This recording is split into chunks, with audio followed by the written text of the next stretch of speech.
What is going on, everybody? Welcome back to Beneath the Hood, back 2 weeks later as promised. And tonight I'm joined by who else but Bubba. Bubba, how are you? I'm doing great. I'm excited that we've got a more normal schedule for these podcasts now.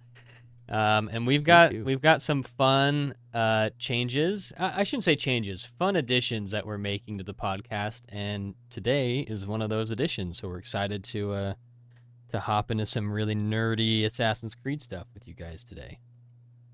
Yeah, really nerdy, really gritty, really historical. Yes. To give you a little sneak peek. I've got my McFlurry here ready to snack on. Not a sponsor. I'm so jealous. Not an What do you got? M&Ms? Are you an M&Ms man? I would have gotten that. I forgot. I haven't had a McFlurry in like 20 years. But my wife's like, "Can you?"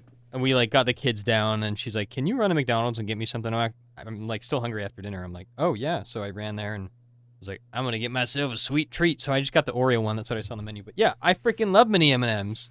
And it wasn't until he was making it there, I was like, "They have freaking M&Ms." I forgot about that. Yeah, otherwise I would have done. Next time. Cheers. Yeah, McFlurry's hit. Oh, I'm so jealous right now. It's too late for me to mac on a McFlurry, but I'll share with you. Well, Bubba, would you like to break down what we're giving the people tonight? So one thing that we want to get into more and more is the history side of Assassin's Creed. If you guys are anything like us, a big reason why you love the Assassin's Creed franchise is not just the gameplay, it's not just the stealth or the parkour, it's really the history. That is one big element that sets Assassin's Creed games apart from other video games, other RPGs, is it's diving into history with a pretty realistic approach, and they do add a layer of frosting of fantasy when it comes to obviously Isu and the Animus and things like that, and also making it kind of like what's the word I'm looking for? Not fantasy's not the right word, but science fiction? Kind of like a rose-colored lens when you're looking through into the past, where how they depict Greece in Assassin's Creed Odyssey, it's very bright and happy and perfect, right? It's like exactly what you would want Greece to be rather than exactly what it was, right? Yes. And so yes, exactly. It's kind of like a golden version and same with Egypt, right? Like Egypt wasn't really that clean and the oases and things like that, but it's like, this is kind of like a rose-colored lens, which is kind of code for, what I mean by that is you're looking back, through that lens as if it was better than it really was. And so, right. But they still do try to keep a lot of historical accuracy, specifically with who is in the video game that you interact with.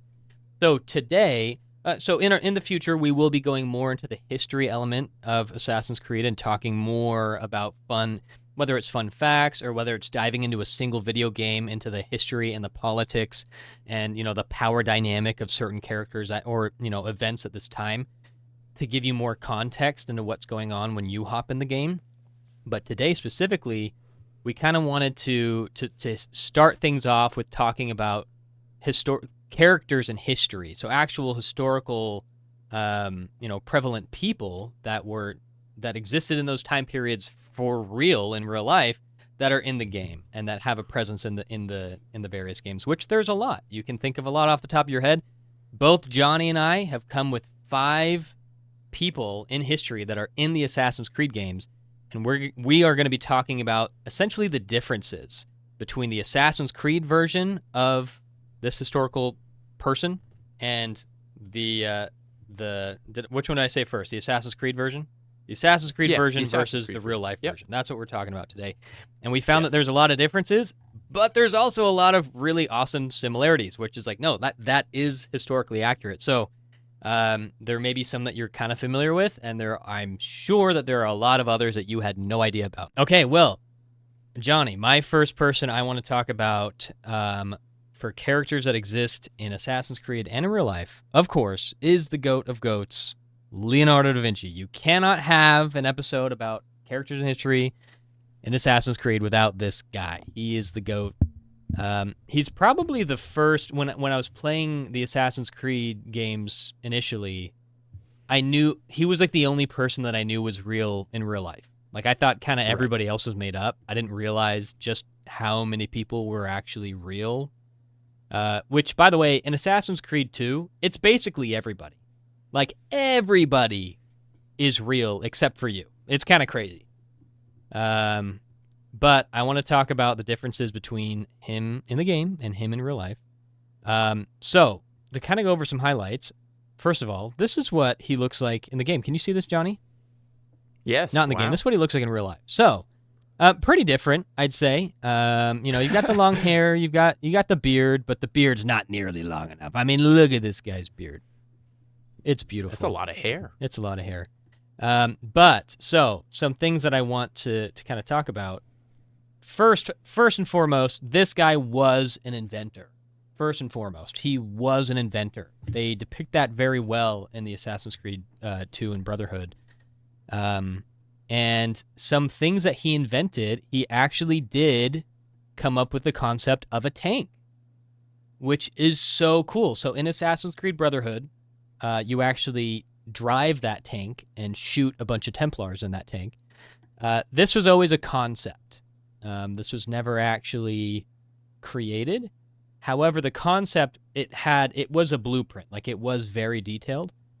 However, modern engineers, when they reviewed those blueprints, they actually found a huge flaw in the tank, that the way that the gears were ratioed and everything, it actually wouldn't move. It was immobile. And historians speculate that he actually did that on purpose, because in real life, he was actually the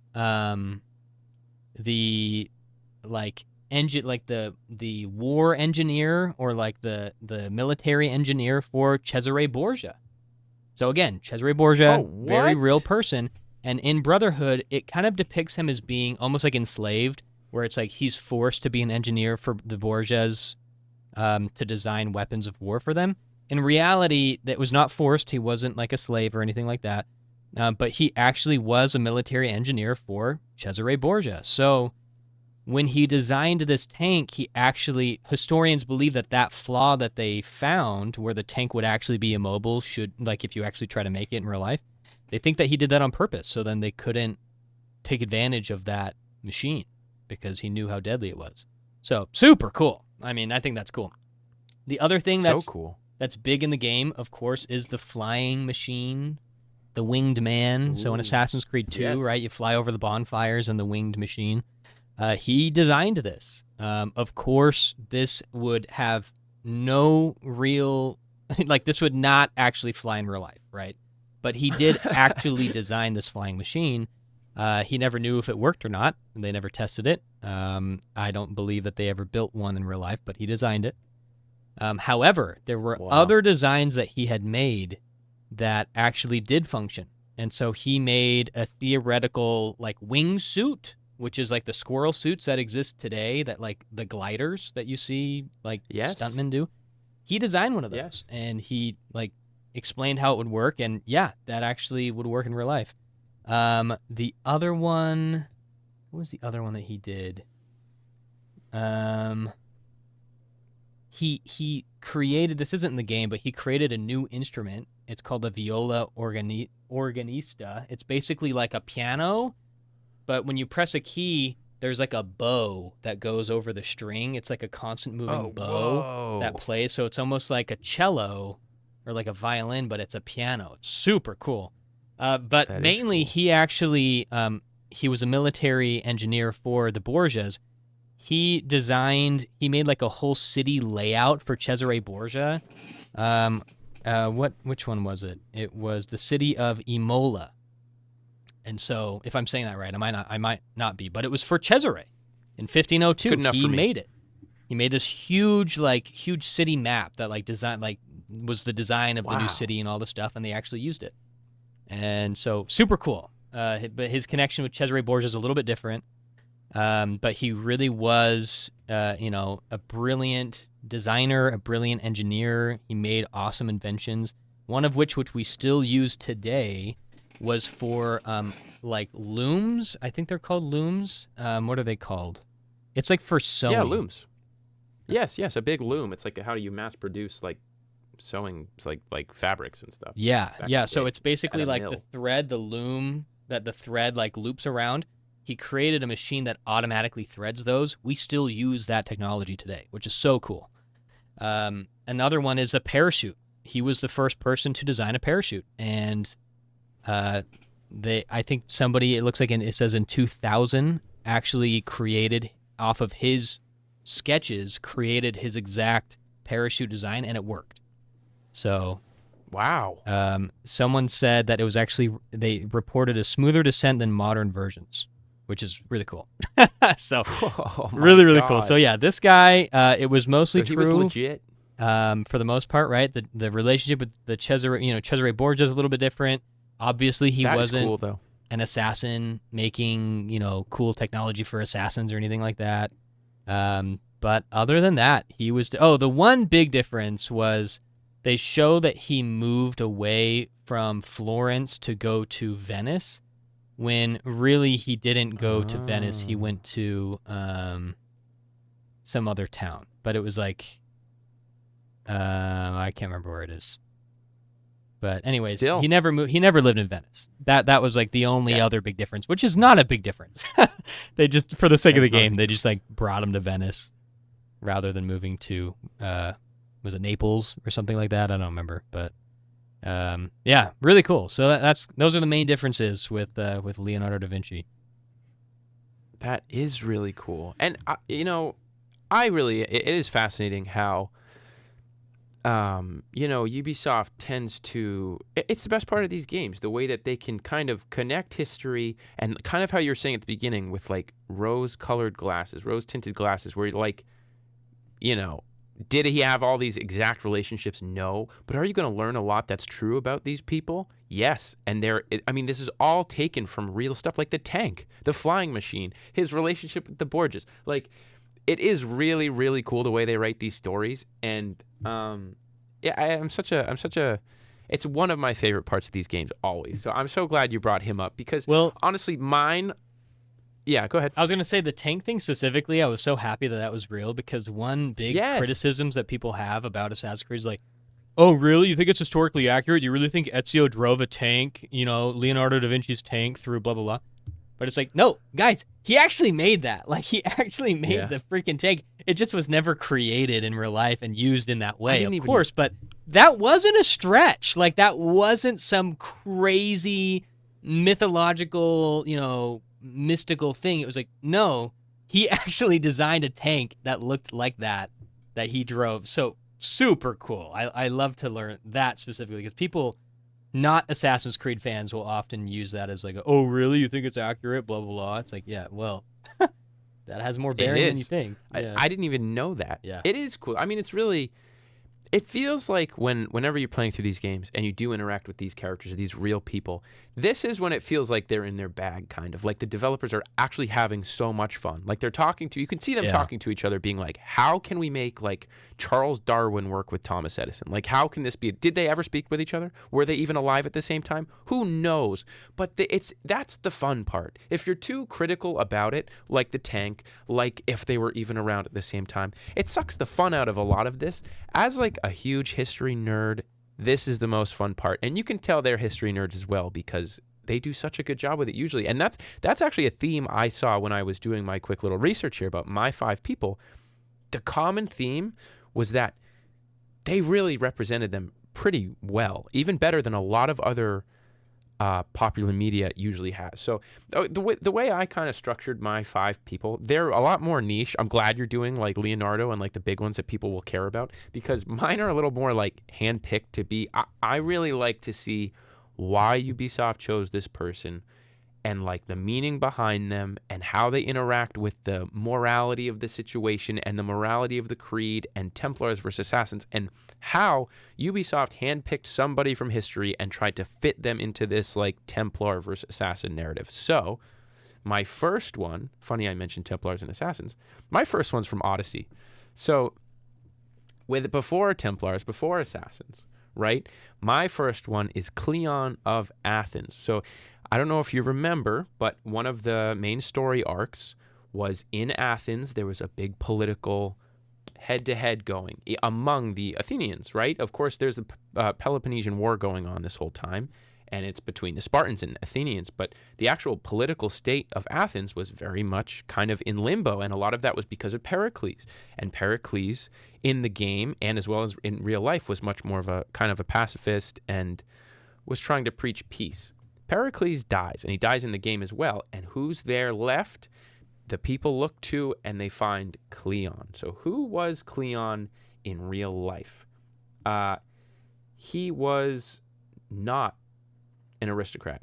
Oh, really?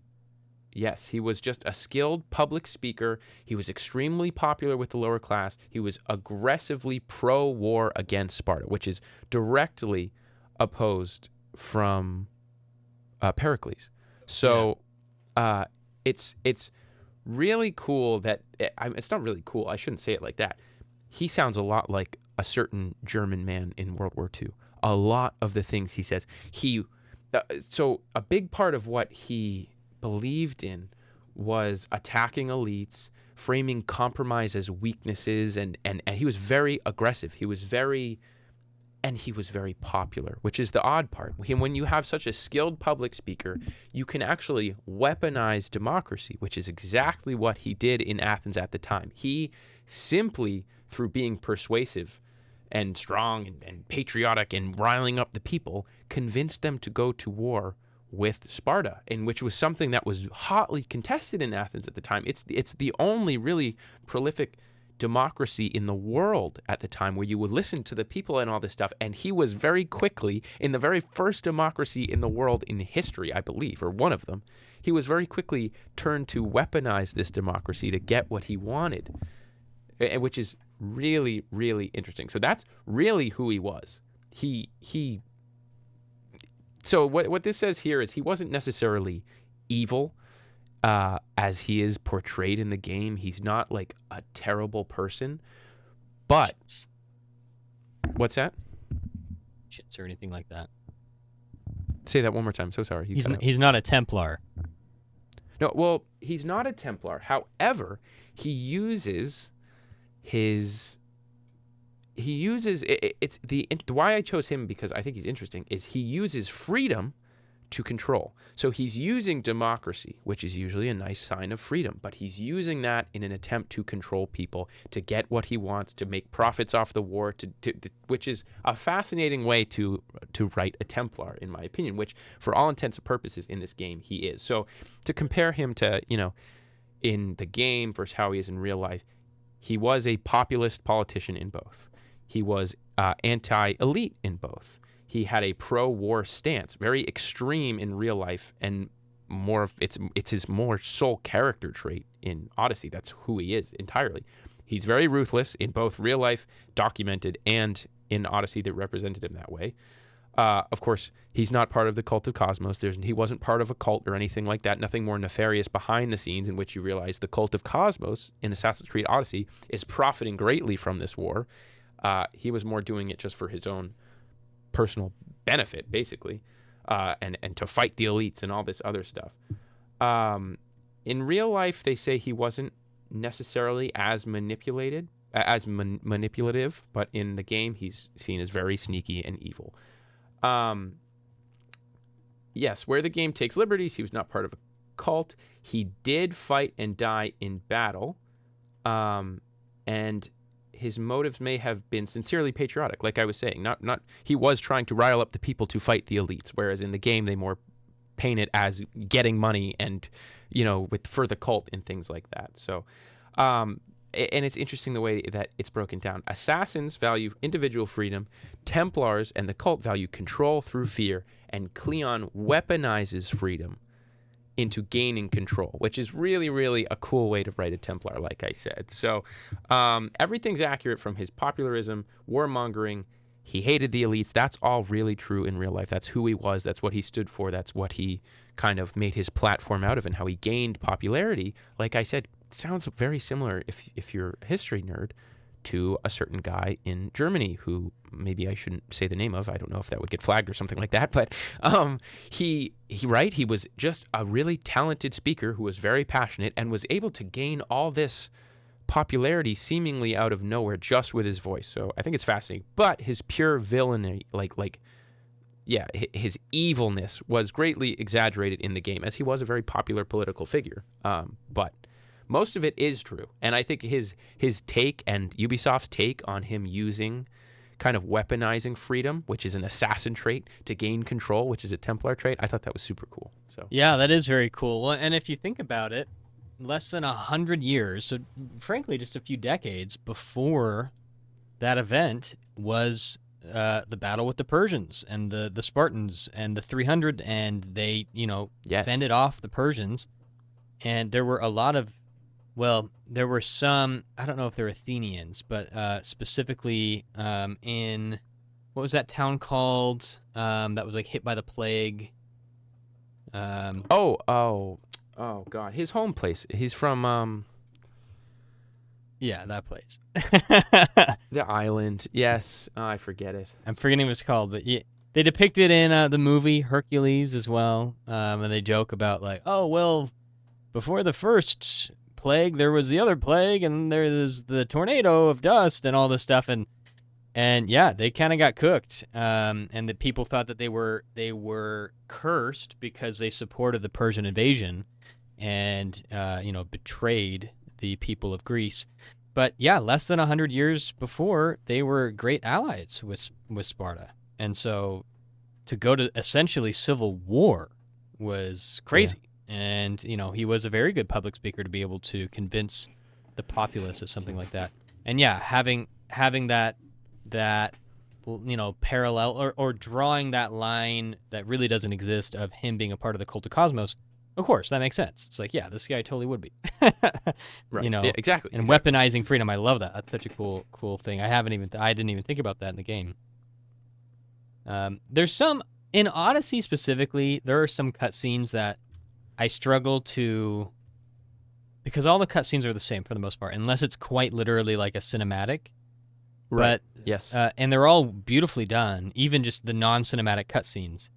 But there's so many of them that I'm like, is this one that I should care about, or is this one that I shouldn't? Like, doesn't matter, because there's a lot. Right. There's so many cutscenes that it's like, okay, like, it's not adding that much to the story or to the arc or anything like that. But then there's others that are like, oh yeah, you want to recognize this later.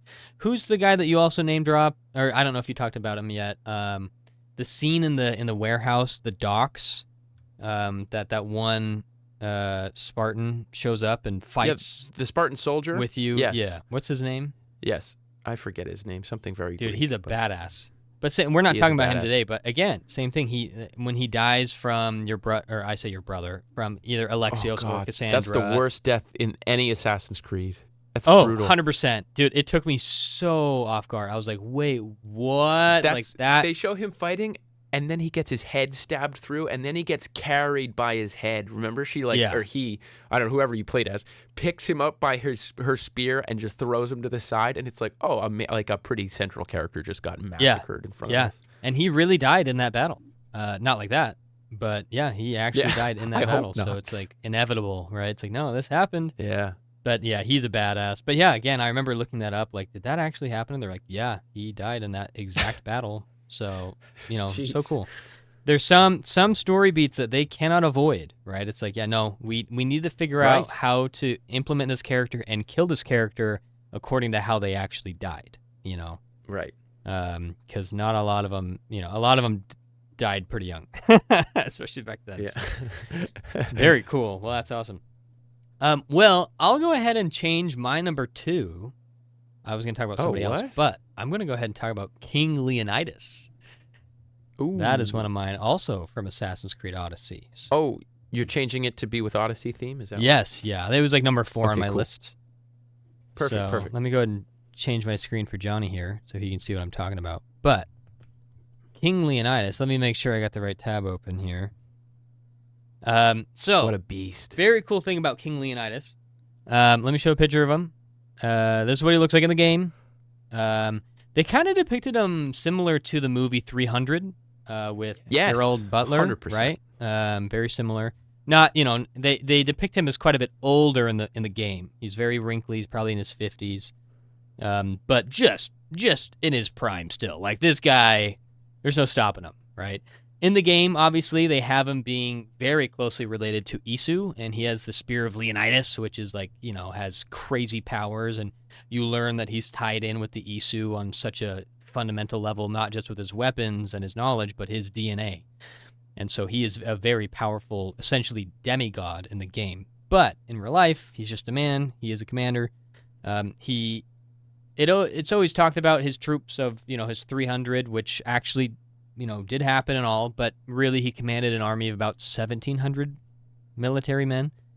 But Jeez. A lot of Leonidas, besides the god stuff, is true. Most of you watching this are very familiar with the Battle of Thermopylae, where it was, the 300 Spartans defending against the tens of thousands of Persians that were trying to invade Sparta. And they would have just demolished Sparta had they actually gotten through. But Thermopylae specifically, the way that Thermopylae, like with the cliffs and the shore and everything, they actually depict it in the movie 300 very well. In the game, they didn't really. The game, it's kind of just like open battle, right? Where it's just like, you're kind of just being a badass, like running around, stabbing people, killing a boss, It was not that disorganized. Let me actually show you a picture. He actually used, what is this called? He fought with, it's called the phalanx? The phalanx. The phalanx system, where basically you have a very tight-knit group of warriors with long spears and shields. And so, again, in the movie, they depict this very well, where they're all so tight-knit, and they've got their spears on top of their shields, but they've got rows and rows and rows of men, where the front row has their spears pointed, and then the one right before has them kind of slanted, and the one before it's up and up and up. And so the idea of this is the front line is being spent, but has their defense is a giant sharp weapon, and they can just stab and ram and defend from arrows, and they can defend the back line with all the shields and like put it above their heads. And it's almost impenetrable. There's almost no way to break up this unison other than sheer force of thousands of men. And that's what happened. Over 100,000 Persians came and lost to the 300, What? essentially. They did. The Persian, 100,000? the Persians eventually did get through. There were so many Persians that they did eventually get through, but they would have swept over all of Greece if it wasn't for the giant headache that they caused. And in fact, God. they actually, King Xerxes was so upset and so pissed off at King Leonidas for doing this, for thwarting tens of thousands of his men, over 100,000 of his men, that they found his body, decapitated him, and he like displayed his head in his throne. Like he literally wanted his head on a platter. He was that upset. Damn. And so, yeah, crazy. He was like, he had beef with Leonidas because he was just that much of a badass. So that is all a true story. The actual, the prophecy from the Oracle of Delphi, that's actually all true as well. There was a prophecy, and Leonidas was essentially told from the prophecy and was told by the higher-ups, like, no, you're not allowed to go fight the Persians. You're not allowed to go to war. But he did anyways. He took 300 of the best men that were willing to abandon, the commands of everyone else, of all of Athens or all of Sparta, and go and defend their homes. And so, really cool story. And just about everything was, besides those little details of like, the fighting style was different, right? It was way more tight knit with the phalanx, system. Yes. He was a badass. They really did fight off the Persians. He did die in that battle. But yeah, besides that, he's not an Isu. He doesn't have superpowers or anything like that. But besides that, it's they depict him pretty well as a badass. So I love that scene. in Odyssey, by the way. That's like one of my favorite. Like, what a way to start the game. Like that. Open it up. Yeah. That was so cool. I love it so much. Oh, So anyways, God. that's King Leonidas. What a great pick again. Like, oh, I love Odyssey so much. It gets me. I played it a little bit yesterday, and I was like, wait a minute. I saw I saw your post on TikTok. I was like, did he play Odyssey the other day? It might be time. I haven't done a full replay of that game, start to finish, since 2021. So it's been 5 years. It might be time, because I absolutely adore that game. It's probably in my top 3 on any given day. But and that's such a huge part of it. Like the history. You want history? History nerds love ancient Greece, and ancient Greece in Odyssey is, I mean, it's beyond peak. It's like an absolute gem in gaming, in my opinion. That whole world that they built is unbelievable, and you're really making me want to go back and play it. So I'm now going to move to... Sorry, go ahead. Oh, I was going to say, for those that really do love the Greek period and the game, for those that don't know, in Odyssey, they actually built, as a part of the game, I think there's like little nodes that you can scan across the map of, not in the map, but when you're traveling, it will, other games after Odyssey do this as well, but I think Odyssey was the first, or maybe it was Origins, where you can actually learn about the true history of a lot of the places that you're visiting in the game, as well as the people. There's like a whole index in the menu that you can go and look at the history of what you're playing, and like, oh, I'm at the this Colosseum, or I'm at this temple, or I'm at this historical place, and whoa, this is real, and look at a picture of what it looks like now, and let me read about this, or a battle that took place here. Odyssey does this, Valhalla does this, I believe Mirage does this, and of course Shadows. I think Shadows does it the best. I agree. But yeah, if you guys are really, when you're playing the game and you notice those, don't skip them. Like, read about them, because they are so cool, to the point that I like to watch BBC documentaries about some of this stuff. And there was one about ancient Greece that I was watching with my wife, and I was like, oh yeah, I've totally been there in the game, and I knew about that. I knew about the history of that spot already because of one of the nodes that I scanned in the game. Like, literally. And there's a quest that I kill a bear there. Like, and it looks so similar. So they depict it so well, and they do teach you some cool history. So anyways, thought I'd throw that out there so you guys know about it.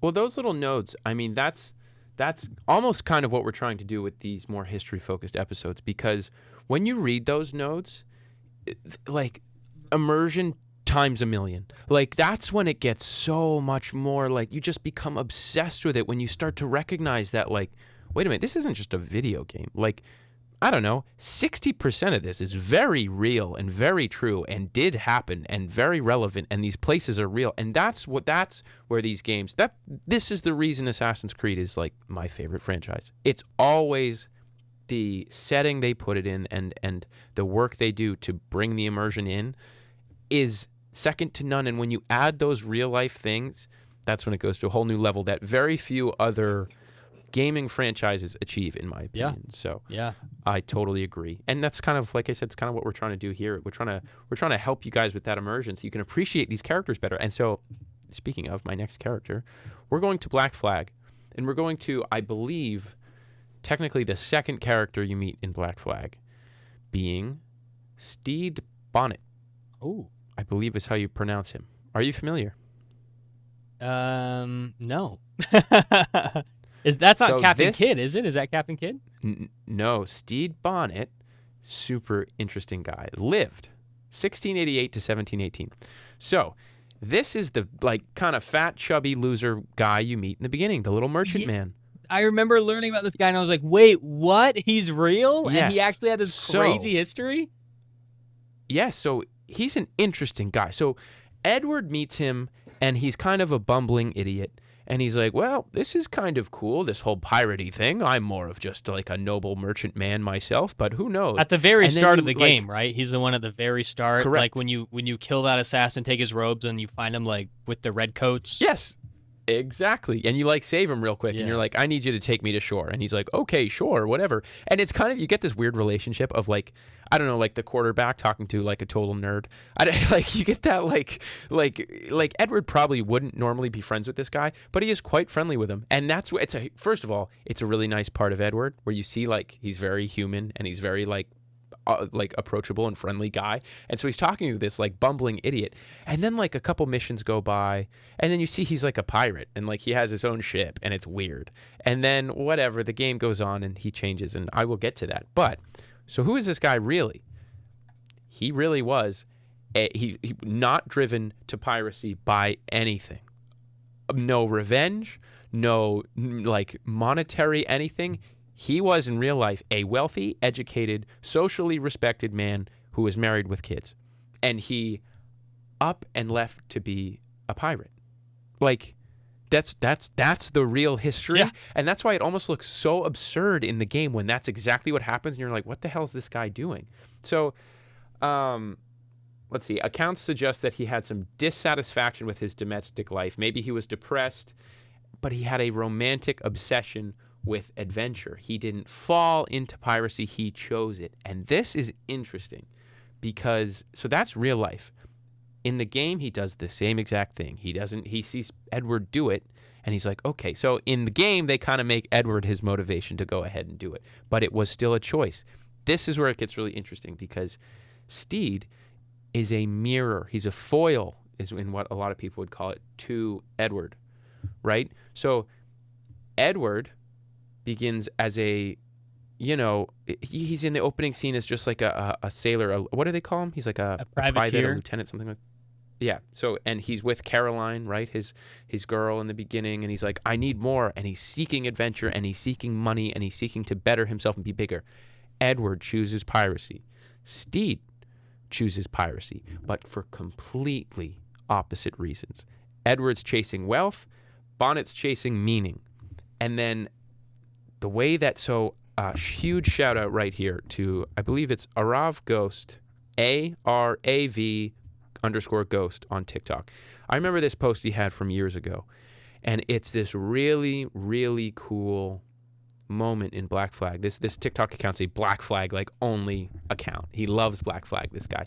And he posted this one, and Edward's crouching, and he's overhearing some guards talking about Steed Bonnet. This is toward the end of the game. And you hear him say, yeah, we caught him and we hanged him.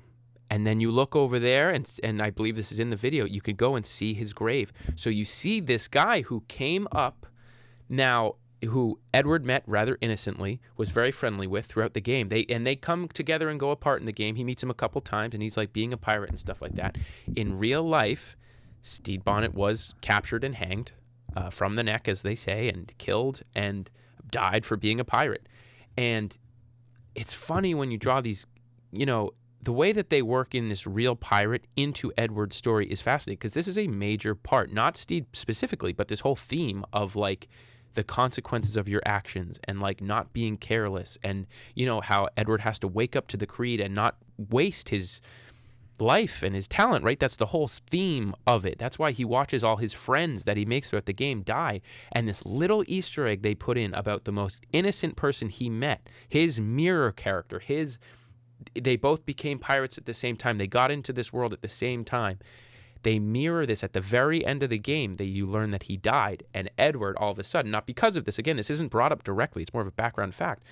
But that's when Edward then turns to the creed and says, okay, I will change my life because that's he sees what it does to people, what, being a pirate and making the wrong choices and stuff like that. And I think to take a real character like Steed Bonnet, who went through everything that he went through in the game perfectly, like that is a perfect representation of who he was. He was a bumbling kind of fool. He didn't know what he was doing. He was chasing adventure and he died for it. It turns out he actually paid his crew and all this other stuff. He was a very unique pirate because he wasn't a real pirate. He wasn't doing it for the right reasons. But the way that they chose that real character, that real person, I should say, and they write him into Edward's story to kind of parallel that, it's really, really fascinating. And I think really, really well done. So, he was pretty perfectly represented. The one difference it says here, in real life, Bonnet was executed. In Black Flag, it was downplayed, meaning kind of in the background. But nonetheless, everything was the same. He was also very close to Blackbeard. Or he depended on Blackbeard, I should say, and that's both true in real life and in the game as well. No sailing experience. He was a wealthy gentleman. He was an inept pirate, and he met a tragic end. All true. And the way that they take this completely true character and use it to mirror Edward, I think, is fascinating. And so huge shout out to that TikTok account, Arav Ghost. Go check it out because it's one of the cooler Easter eggs in Assassin's Creed, in my opinion. Yeah, I didn't even know about that Easter egg at all. I do remember years later, like just a few years ago, finding out that like, oh yeah, like he's a real pirate and he died, before, during the events of the game. But I didn't know that Easter egg was there. I do remember the last time you see him, right? He's kind of like, he's in pirate gear, but he's like still so goofy and like SpongeBob, Yeah. And he's like, "Hey, Edward, it's me. I'm a pirate now. Look, aren't you proud of me?" And then he's like, "Okay, bye," because they're like on like passing ships, Yes, exactly. And that's the last time you see him because he dies shortly after that. If not immediately after that, I'm pretty sure. So yeah, that would be kind of nice if I wonder if in the remake if they're going to. I hope that they add some things like that. And not just Easter egg, but actually maybe, add some scenes about that or some dialogue from Edward or something like that into there. Because, that parallel between the two, I never even drew that line because they don't focus on it. Yeah, exactly. But it is there, and it's on purpose. When you have that little Easter egg in the background and you hear the guards talking about it, well, when you're listening to it, you're like, damn, he died. When you hear these guards, they're like, yeah, we got Bonnet. We hanged him. And it's like, oh, man, this guy who I was with this whole game is dead, and we didn't even see it. Yeah. It makes it feel more like immersive and real and sad. That is kind of sad. So, well, that was my number 2. My number 3, I will shift to be in tandem with yours, and it is Blackbeard. Oh, nice. So I love that you picked a way more niche one. There are some really, like, just about every pirate that you come in contact with in Assassin's Creed Black Flag has a lot of relevance historically. Like, they're all real people in history, right. And they had a lot of weight in the time period, and Blackbeard being one of the biggest, if not the biggest, of the time period. So this is a picture of Blackbeard in the game. We're very familiar with him, and this is a depiction of him. And so right off the bat, you'll probably notice a similarity, which is actually historically accurate to the T. Is he would get slow burning, basically like cannon fuses. And he would like hide them within his beard. So here it shows it on his hat. Historically, it says that he hid it within his black beard, and then he'd light them, and it would do a slow smoke, right? And it was for the exact reason that he would look like a devil or some kind of demon when he was raiding ships. And so out of the cannon fire smoke, he'd come out this glowing, fiery, black-bearded beast. And he'd cast fear in the hearts of the traders and everything. So it worked. Obviously, I think part of the reason why he was so renowned was not because of all of the hits that he did or all the money he stole or anything like that. It really was just he was a character. He kind of made himself a character and made himself memorable. People told stories about the demon who raided their ship, and so. The main difference is between him in the game and him in real life, there's not a ton. He actually didn't have a long run. I think it was only a handful of years that he was actually a pirate. He was taken out pretty quick. He died in but he did die in like a massive battle. So that is one that is historically accurate. In the game, it shows him, like going out, sword fights and everything, and getting stabbed a few times. It was actually more crazy than that. He had reportedly suffered 5 gunshot wounds and 20 sword cuts before falling. Oh. So how they depict it is extremely accurate. Like, he kept getting shot and kept getting stabbed, and he kept going. Brutal scene. And Brutal so, yeah, scene. like that actually happened. It was on November 22nd, 1718, and it was against Robert Wow. Minard and his ship. So, yeah, it was a crazy battle. So the beard is accurate. How he died is accurate. One thing that's a little inaccurate is his relationship with slavery. In the movie, in the game, it depicts him as being pretty respectful to his black crew, like Adewale. Yeah. And also, like, going after slave ships to free them. In reality, he did go after slave ships, but it wasn't to necessarily free them. He did have mixed crew, and he did free some big slaves for his crew, but he did treat others as property, and he sold them as property for a profit. So not he's a pirate, right? He's a pirate. But one thing that is very cool is that the very first ship that I believe is the very first ship was actually a slave ship, and it was Queen Anne's Revenge. So that's what he ends up calling it later on. It was called the La Concorde. It was a French slave ship. And so in 1717, which, by the way, this was 1 year before he died. Like I said, he had a very short run. Because he died in 1718. So in 1717, he captured that ship, and he outfitted it with 40 cannons, making it one of the most powerful vessels in the entire Caribbean. This is a model, little ship model of what it looked like that somebody made. But you can see the sheer amount of cannon. Like, this is something out of Pirates of the Caribbean. This is insane. Yeah. Like, this is Davy Jones' freaking ship. This is crazy. I guess Blackbeard is actually in those movies. I actually haven't seen that one. They made so many pirates. For me, Pirates of the Caribbean is like a trilogy, and then there's like the two movies after that I kind of ignore. But yeah, so Queen Anne's Revenge was a badass ship, and he just fitted it with a ton of cannons. I think is the coolest thing. And they depict in the game with your own character, with Edward, adding more cannons to his ship over time. It's expensive, right? You got to do one upgrade at a time. But that actually happened with pirates, is they would go back and they would, get a seemingly regular ship, and they'd outfit it to be a weapon of war. So very cool. Yeah, a lot of similarities. Wow. Also, the blockade at Charlestown, which takes place in the game, did actually happen. In 1718, before he died, he did do a huge blockade, and he held the entire city hostage for a week. And the only thing that he demanded was not money, it was medicine.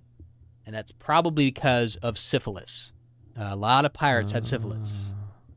And so they wanted medicine in exchange for the city. So very cool. Yeah, it's just about accurate to a T, Blackbeard in the game, which is very cool. Oh, man. This, again, I just want to play Black Flag. God dang it. Oh, I got to do like a full series replay. I really do. It's time. I miss them. I miss the games. Okay. All right, Johnny, who do you have next? All right, number 3 for me. This one's a personal favorite. The last few are personal favorites, actually. I'd say these next 3 I'm much more. They're some of my favorite side characters in the game, and yet they are fairly niche. So I went with Syndicate, a personal favorite game of mine. Right, probably my second favorite one. Frederick Aberline. So, do you remember him? I do not at all. I've only played Syndicate once, and it was like 2 or 3 years ago, and I was streaming while playing it, and so I remember very little. Yes. For those of you who don't know, if you're streaming and playing a story game, you have to focus when you're playing gameplay. So the second a cutscene hits, you go and you read the chat, and you have no idea what the hell's going on in the game. Yep. So it's brutal. So I don't blame you for that at all. This is great then. Frederick Aberline. Who was he? We'll start with real life. He lived 1843 to 1929. He was a detective inspector on Scotland Yard.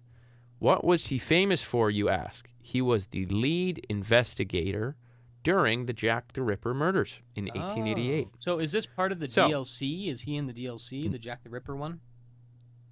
He is, but he's not his main role is in the main game, which is, again, so cool that they chose somebody famous and they plopped him in to kind of really bring him just to tell his story. So who he was.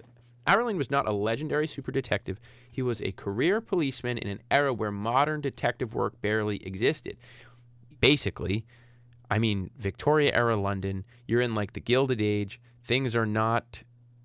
There's a lot swept under the rug. There's a lot of corruption. There's a lot of things that shouldn't be happening that the cops don't have control of. This is very common. This was happening in America. This was happening everywhere because it was just a different time. There wasn't much order. There wasn't any sort of... There were way less laws. There were way less stuff. There was so much more you could get away with. Yeah. And the cops, therefore, had so much less power.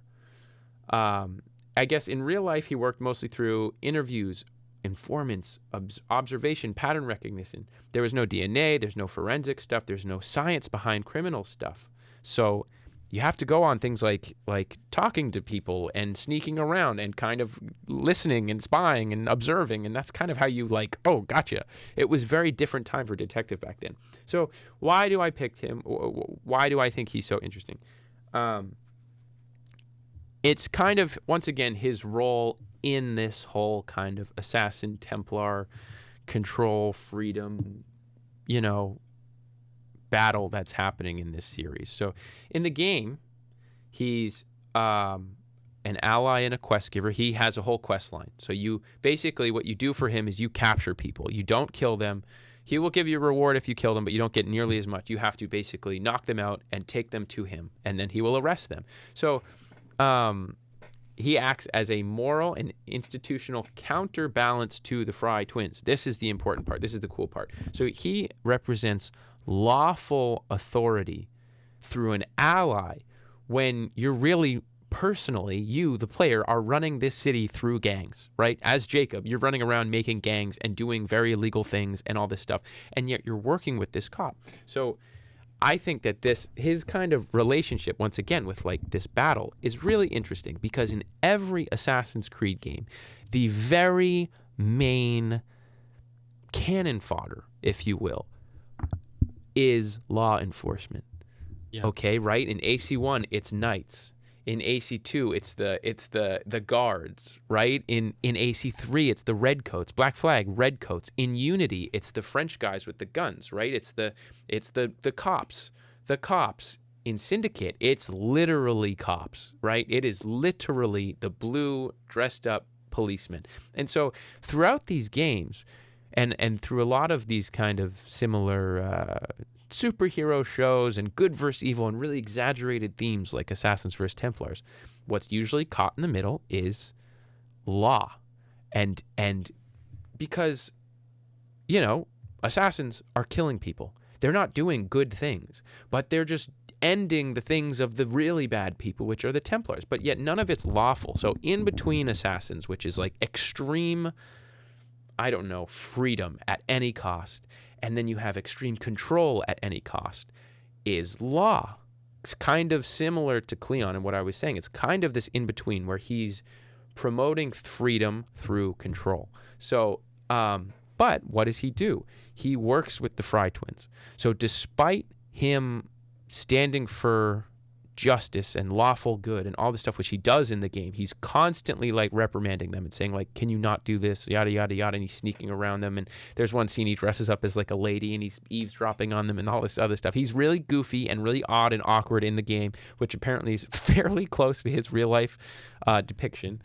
And yet he works with these vigilantes. I mean, he's a real life Jim Gordon, right, from Batman. He has to represent the law, and yet a fundamental part of his character in the game is that he understands the law is flawed and the system is flawed and that there's judges paid off and there's corruption and all this other stuff. So in order to combat that, in order to make sure what's getting done is right, he has to move away from the law, and he has to actually work with Jacob and Evie despite constantly telling them he doesn't like doing it. He does what he does for the lawful good, so that in the end, you know what side he's on and you know where the legal system falls. And what it also does is it strengthens the creed. It strengthens the assassin's argument, where you see somebody who is doing whatever he can to be lawful and moral, and he just can't help with his current restrictions in the law and their limitations. So he turns to the assassins to work,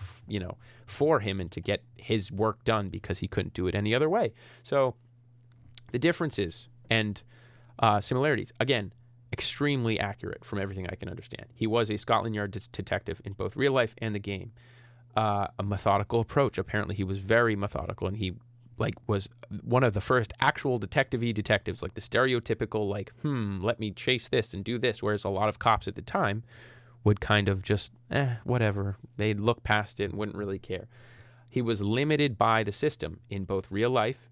Through the Jack the Ripper case was his big thing, where it was very up in the air, and there was a lot of hysteria, and there was all this other stuff, and you couldn't prove everything, so he was very limited by what he could do. He claims he was pretty dead set on, let me see here, George Chapman, a suspect arrested many years later, may have been Jack the Ripper. He believes it was, but he couldn't prove it. He was very limited by the system. Now, the one thing that's different is any sort of vigilante collaboration. In the game, obviously, yes. In real life, no.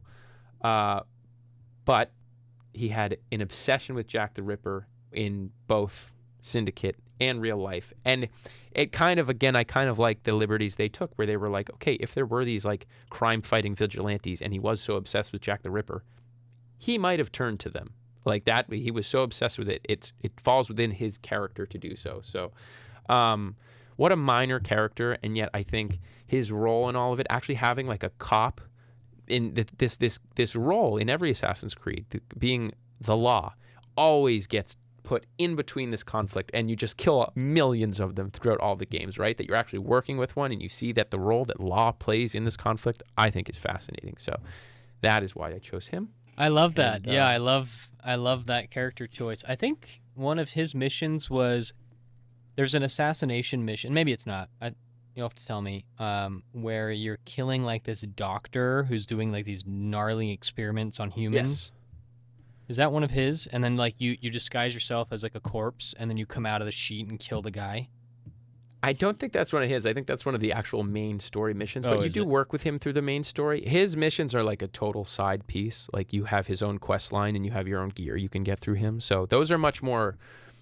When I say his missions, they're more open world. Yeah. Go get this random Templar and bring him to me. Where in the game, yes, you are handing over the big guns to him, but it's not one given by him necessarily. Yeah, that's really cool. Yeah, I love that. Very, very much Jim Gordon parallels, right? With yes. Him eventually having to work with Batman, who's not part of the law, but he has to work outside of the law, to get to actually uphold the law, because the law is so corrupt and whatever. That's so right. Cool. I wonder if the character of Jim Gordon is based off of him in any way. Yeah, I don't know. I mean, it's so fun to find how real they all are. Well, my next one is Jack the Ripper. Actually, just kidding. It's actually Jack the Ripper. He was chased by this guy for years. It's real. Yeah. Yeah, well, did you hear about them actually figuring it out who it was based off of DNA? No. Did you not hear about that? No. This happened this year. What? Yeah, they know who Jack the Ripper is now. Who was he? Guaranteed they know who it is. I don't remember. I don't know if it was that guy my God. That you mentioned. That's crazy. But they went back, and they were actually, because of DNA, they were actually able, I think, I don't know where they got the DNA, but they were actually able to go all the way back and find out who he is. And I think they actually had a picture of him or something crazy. No way. Yeah, and everyone was kind of upset because it was quite literally a nobody. It wasn't this crazy thing, and I don't think it was anybody that they thought. It was just wow. Yeah, I never heard of this guy, but yeah, it was him. We have DNA to prove it. It'd be kind of interesting for the DLC for the Jack the Ripper to have an update just randomly. They have. Oh, that's too bad. Yeah, for the family. Historically accurate ending for Jack the Ripper. You come out of the Animus and they're like, yeah, hey, we found out who it is. You never find it out in the game, or in real life, or in the past. That's so cool. We know what it is now. I did not know that. Well, so my next person I want to talk about, I'll leave a good one for last. This one, this is a good one, but not my favorite one. Let me share my screen. Not to bum you out or anything. This is still a good one, but I'm saving one of the best for last here. So this is my fourth one. Johnny, let me share my screen for you. I'm talking about Cleopatra. So Cleopatra is a character from Assassin's Creed Origins. Obviously very real in history. She was the last pharaoh of Egypt.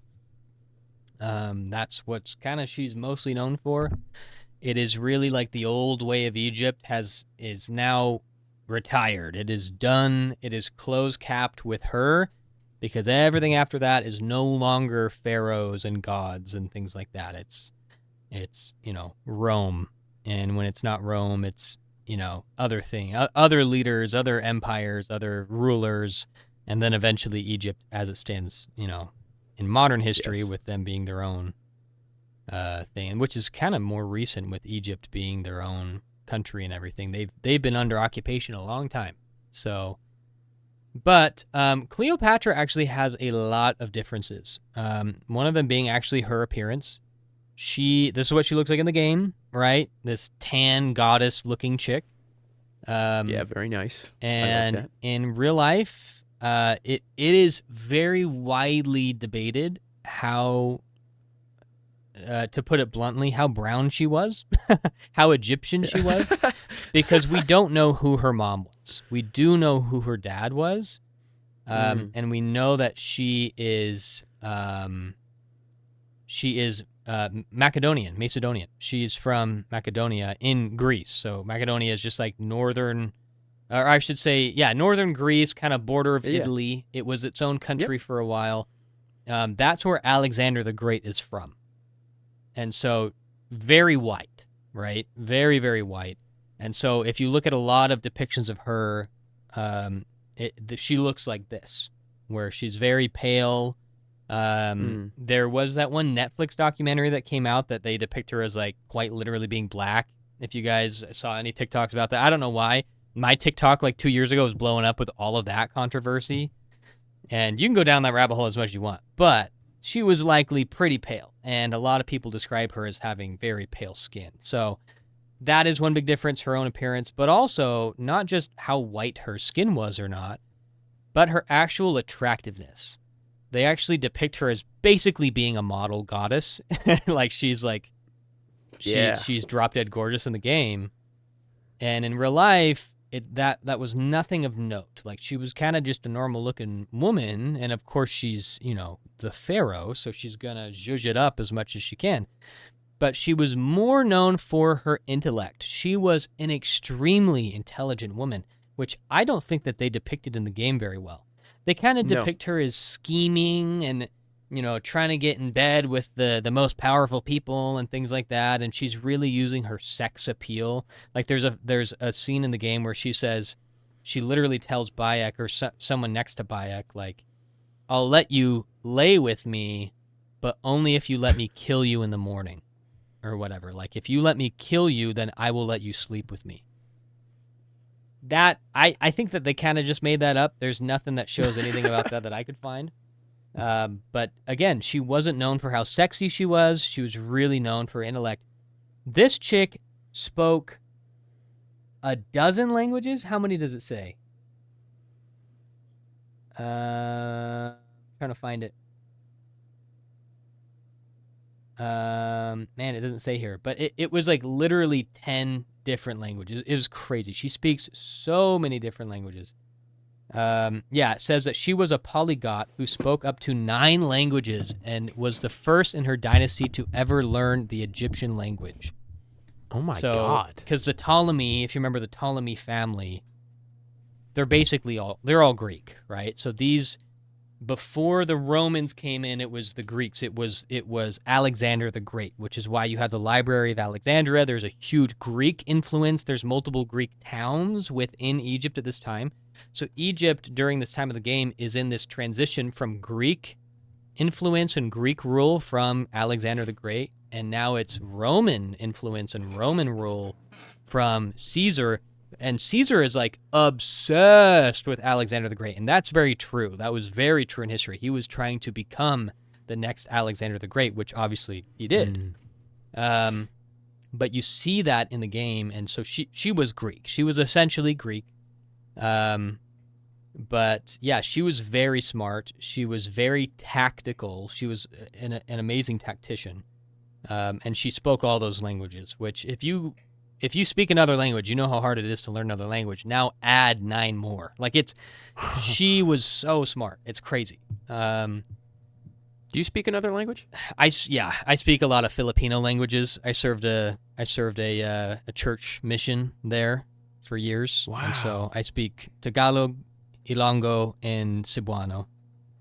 Which, oh my God, I didn't know that.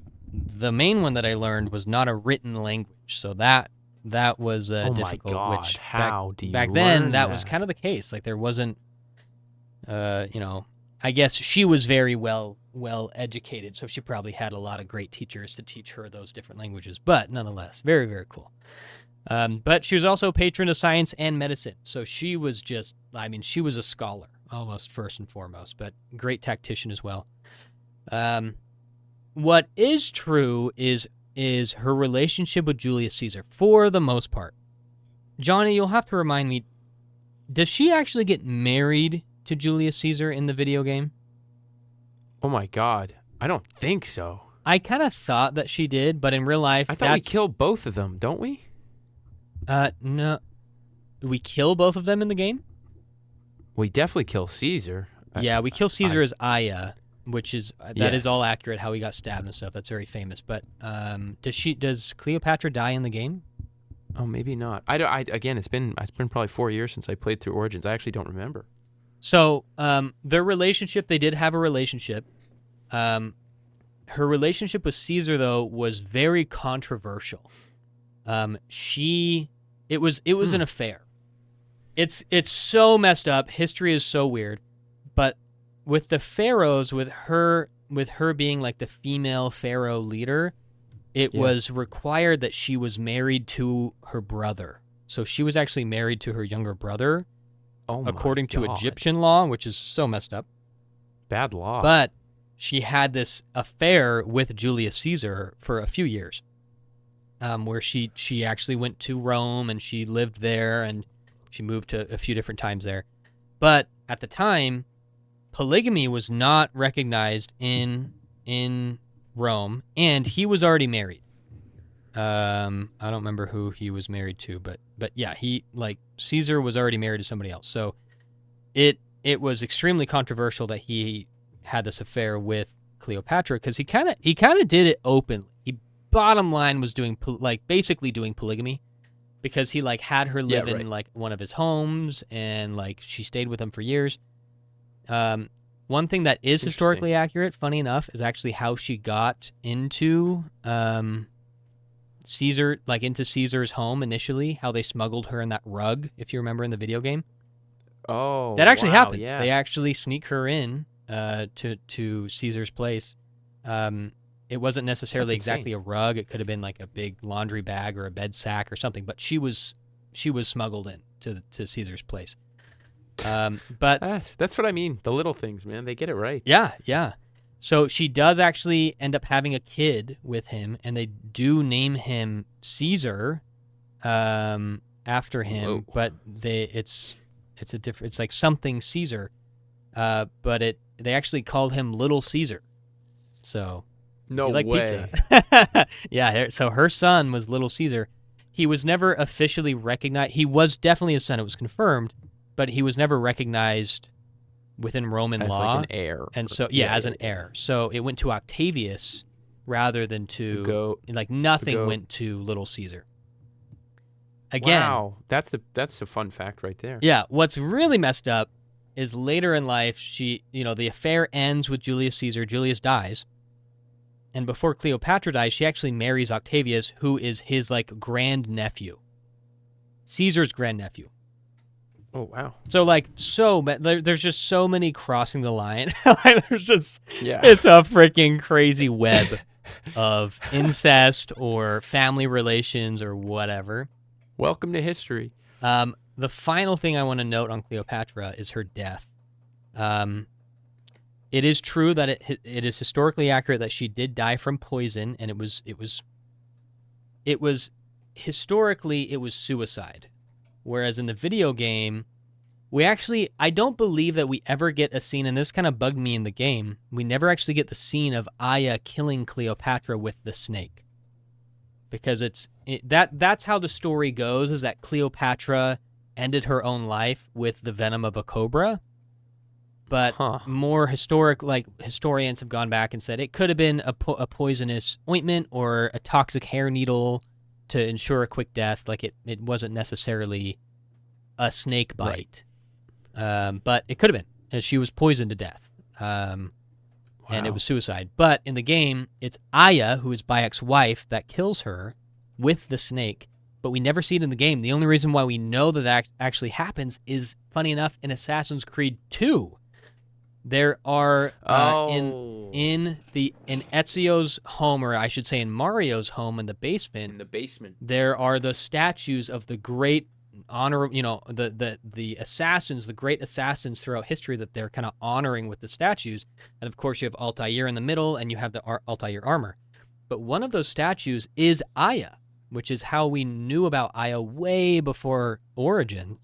Bayek wasn't conceived yet in the brain of Ubisoft. And it says highlights of the assassins' lives. So it says what makes Altair famous, what makes this other guy famous. And the one for Aya was that she famously killed Cleopatra in Rome with a cobra. Man, they cooked. But we never see that in the game. Nah, we do get the cool scene of her doing the first stab to Caesar, and then that causes everyone to come stab Caesar. But we never see it in the game of Cleopatra dying. I think it's because she died quite a bit later, and the game doesn't go that late. I kind of wish that they would have shown it in a DLC, because the DLCs do go that late in time. But nonetheless, she did get poisoned to death. It was suicide rather than somebody doing it to her. But she was poisoned to death, so that was accurate. But yeah, that's Cleopatra. Very cool. Very, very cool. I love when you can see that they were like not planting the seeds, and they probably retroactively went back and were like, hey, we can do one about this Egyptian girl. And if you didn't know, Origins was supposed to be about Aya entirely. And for marketing reasons, they didn't think people wanted to play as a girl. They came up with the character of Bayek. But the entire game was based off that statue, which is really, really cool. And they were like, yeah, we want to see Egypt. Oh, we can use this girl that we put in AC2, and it would work great. And I love shit like that. I love when it works and it looks like they planned it from the beginning. That's world building, and that stuff's so cool. Well, and mark my words, Johnny and I have talked about this in depth, about what Origins should have been. We love Origins, but they could have made Origins way more, and especially a sequel to Origins. Johnny and I one day, I don't know if you remember this, Johnny, a year ago, we concocted what should have been the path of Assassin's Creed after the events of Assassin's Creed Origins with the reboot, essentially the refresh of Assassin's Creed, and we freaking cooked. Some of that is in old podcasts, some of that is offline. So mark my words, we will make an episode. We want to kind of utilize AI to kind of help storyboard so we can visually show you our idea of what Assassin's Creed should have been.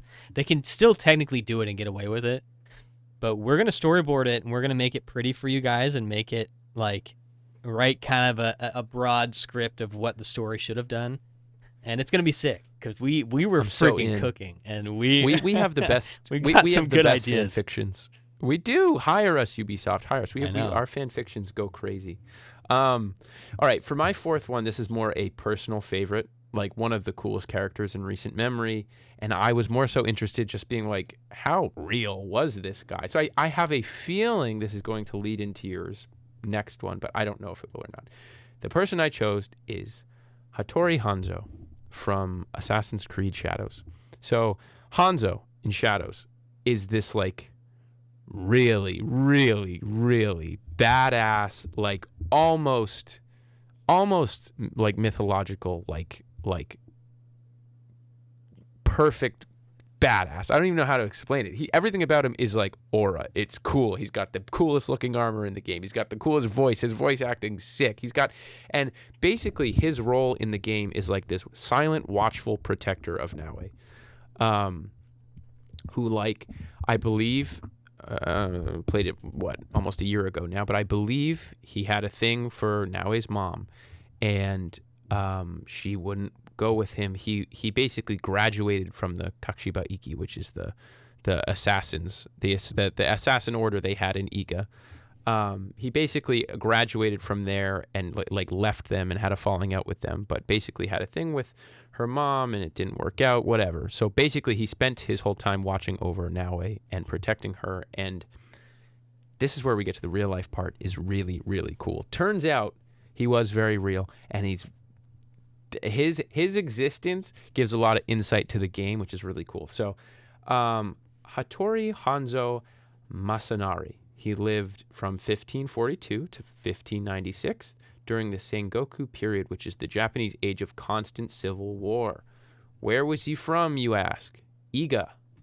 Very cool. That works very nicely. Contrary to popular media, Hattori Hanzo was not a black-clad assassin constantly sneaking in the rooftops. Historically, he was a samurai commander, a military technician, and a leader of Iga guerrilla warriors. Super cool.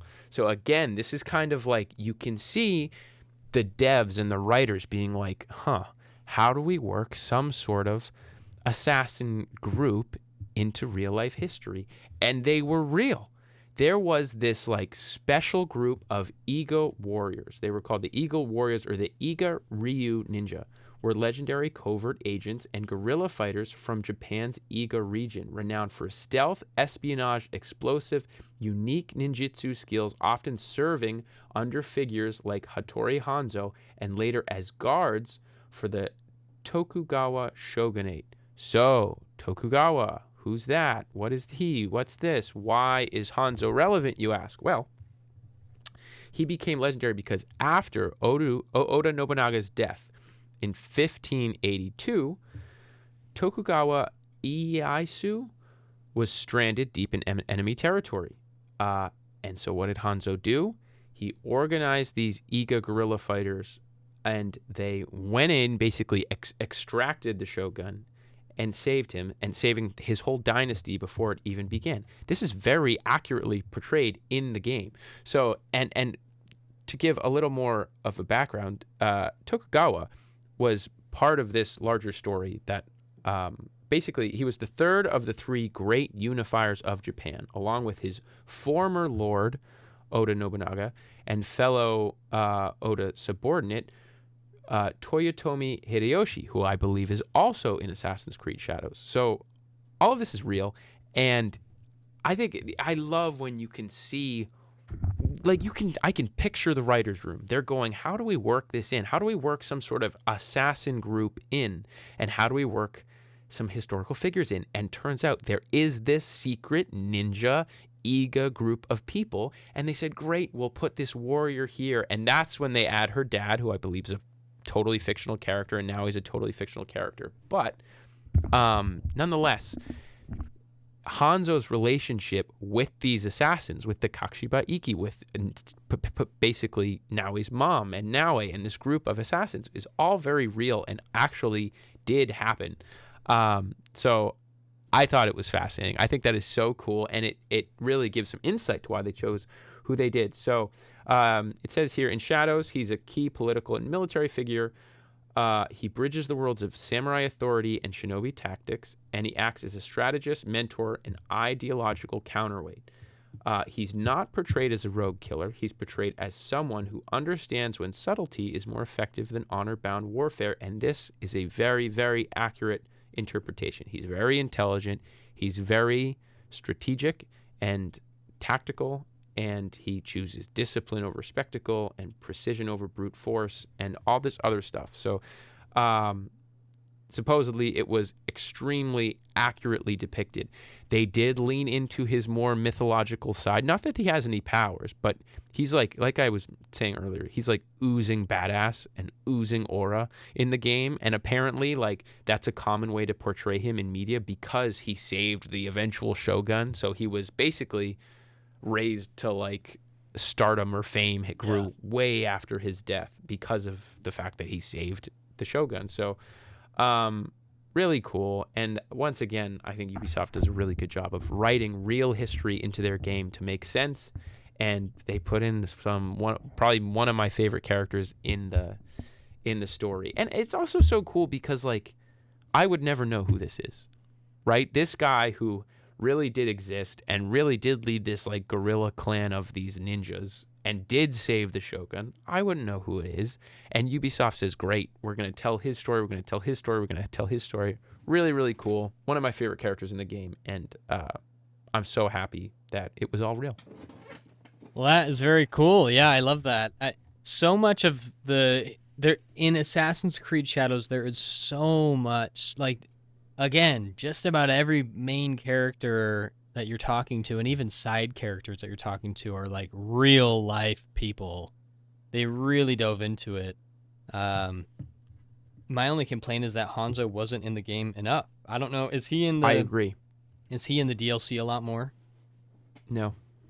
Oh, really? Wow, I thought for sure that's like what he talks about, is like, I'm gonna help you find your mom. I don't think he is. I don't think he is, unfortunately. Yeah, wow. Yeah, he's not in it enough then, I guess.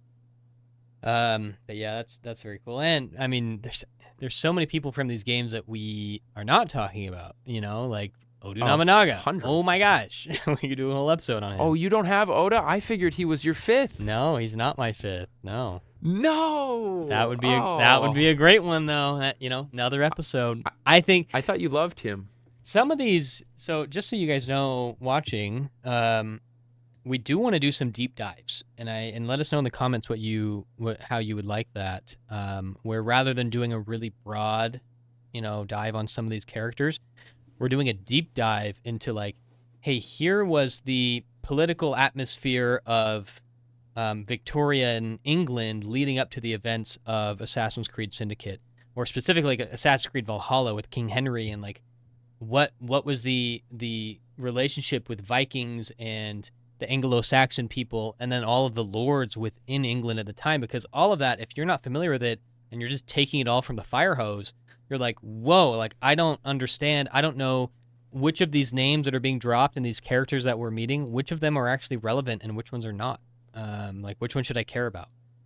And so, and even things like ones that you aren't really, prevalent in the game a lot, but they are very important, like that one pirate that Johnny talked about, like he's barely in the game, but he like had such a cool history. And if you know him, then you're gonna be like, whoa, no way. Like, that's so cool.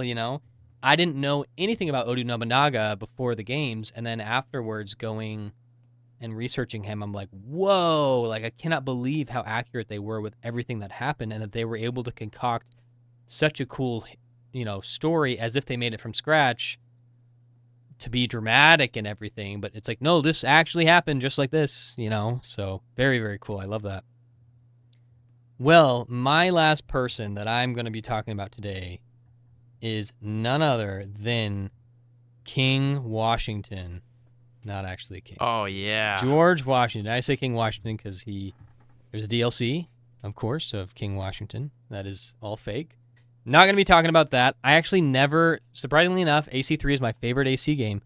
I never played the King Washington DLC for two reasons. One, I like George Washington as a person and as a character in the game a lot. And it's basically a big what if. Right? What if George Washington became a tyrant? And then that is also the second thing of like, it's all a what if. It's not, none of it actually happens in the game, nor does it happen in real life. And so it's just complete fantasy. You can turn into like animals in the DLC. I'm sure it's fun for those that have played it. I have not. Maybe I will someday. But I like how they depicted him.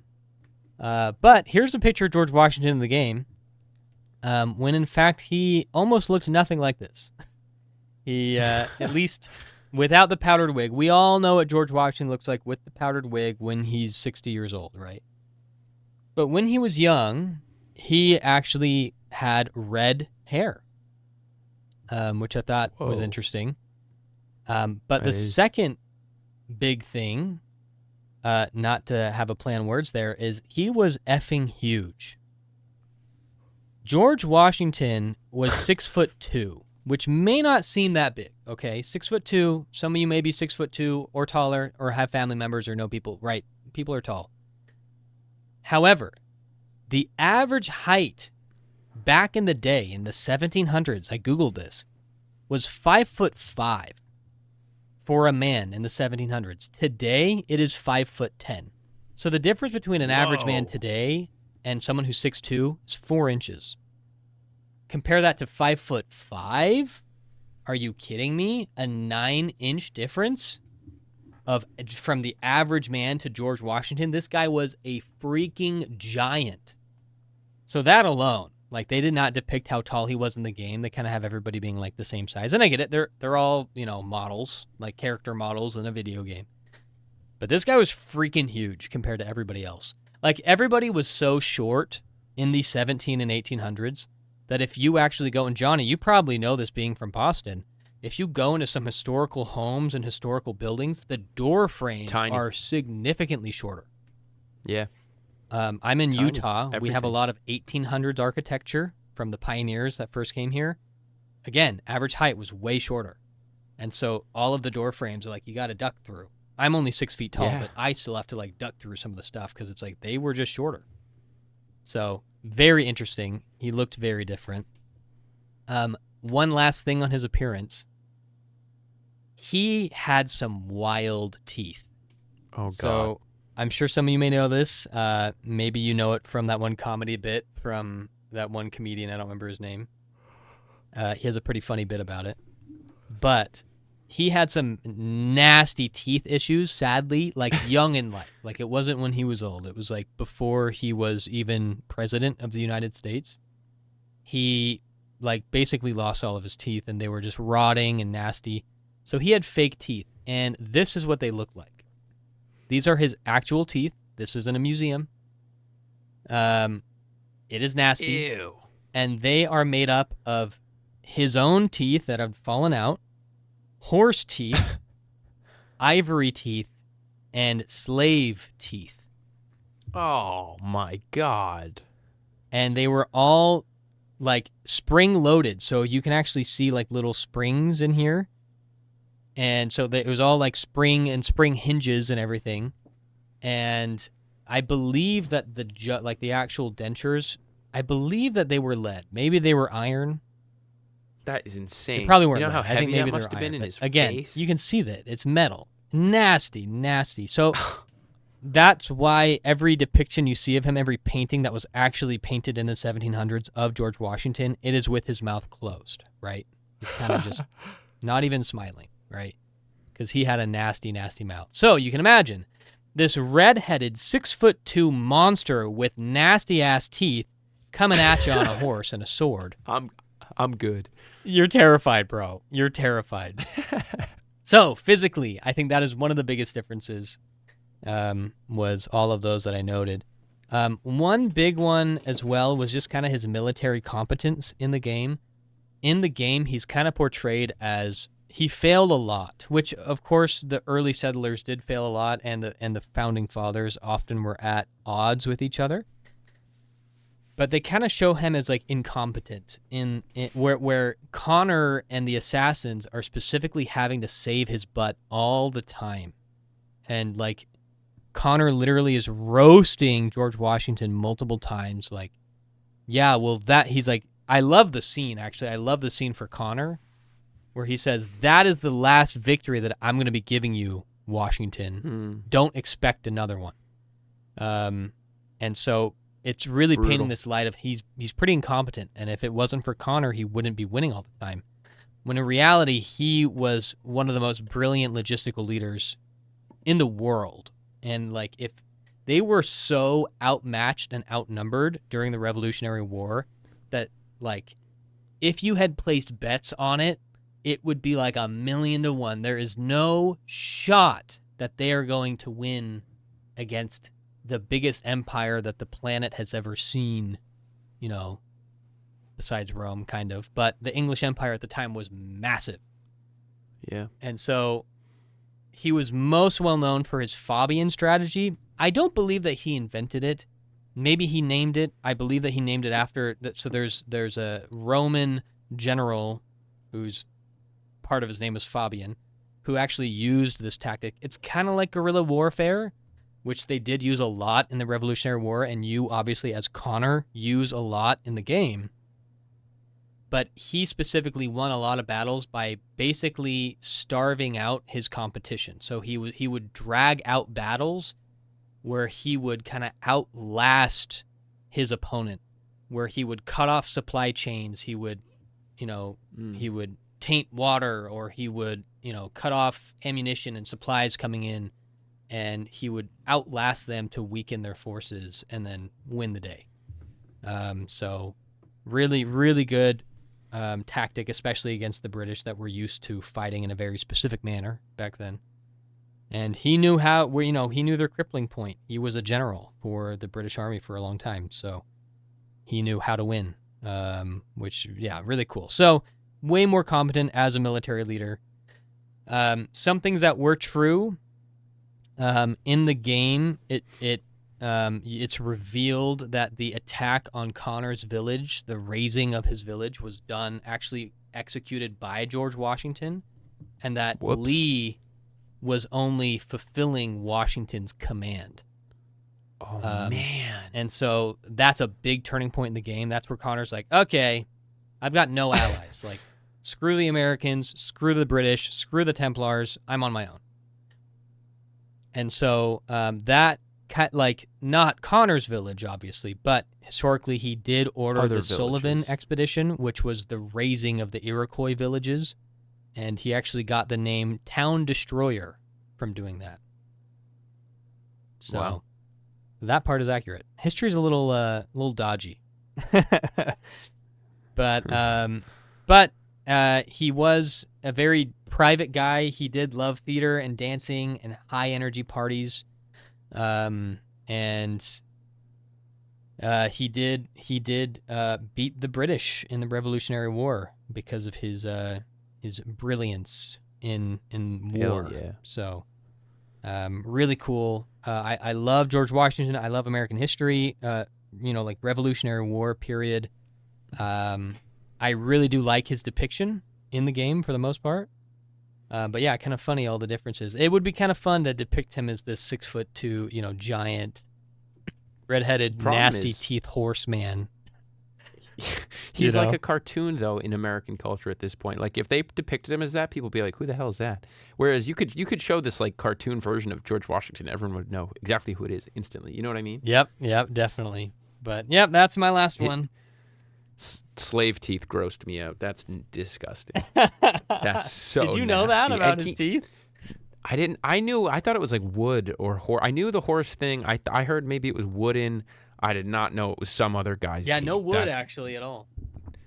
Oh, that's nasty. And the metal, you know how heavy that would be if you have lead in your mouth? No thanks. Nasty. No thanks. Very cool. I'm glad you ended on, a personal favorite. You're such a big AC3 lover. And I'm a simp. Simp for AC3. Speaking of simps, I saved my personal favorite for last as well, who I believe is the most interesting, the coolest, most well-written antagonist in any of these games. So it shouldn't be a surprise to you, but I'll be going over with my final pick, King Alfred the Great in Assassin's Creed. I'm excited for this because I don't know a lot about King Alfred. King Alfred, well, to give you some, to summarize it briefly, he's King Alfred the Great. He is the only English king to ever earn the title the Great, which is pretty darn. He was an extremely influential king in real life. So he lived from 1849 to 1899, and he ruled as the King of Wessex. So he wasn't famous because he conquered everything. He was famous because he saved England from collapse. During his reign was the largest Viking invasion ever. The Great Heathen Army was essentially the gathering of all these different clans, all these different Viking clans from around Scandinavia joining together saying, let's go take England entirely. And they were basically successful. Northumbria fell and East Anglia fell, and Wessex was the last standing kingdom. And he lost badly initially, apparently, but he regrouped, reformed his army, and then actually turned around and beat that giant army. And this is important. Instead of exterminating them, he negotiated with them. And this is all true. He actually allowed a Viking settlement in England. He said, you want to be here so bad you can, but you have to do it under my control, essentially, which is where you start to see this theme come into play.